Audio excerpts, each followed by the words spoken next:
In this particular problem, we're asked to solve for x, and we have x minus 3 quantity squared equals 25. Now, there's a couple of ways that we could do this. I'm just going to try to take the simplest way. So, in order to solve some base raised to a power, we're going to try to undo that. So, to undo raising something to the second power, we take the square root. And whatever we do on one side of the equation, we want to do on the other. So I'm going to take the square root of the left-hand side of the equation and the square root of the right-hand side. Now, taking the square root of something squared, those two operations are inverses of each other, so they cancel each other out, and we're left with x minus 3 on the left-hand side. But on the right-hand side, we want to be careful now. Since we're solving for an equation, we're not looking for just the principal root, but we're asking ourselves any number that multiplied by itself would give us 25. And that could be either a positive 5 or a negative 5.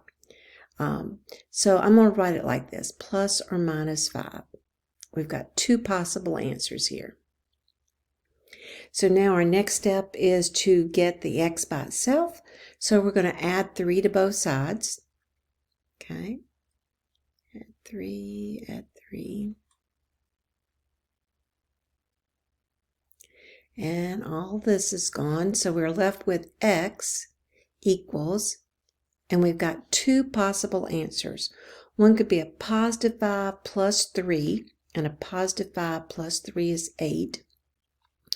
Or it could be a negative 5 plus 3. And a negative 5 plus 3 is a negative 2. So we have two possible solutions.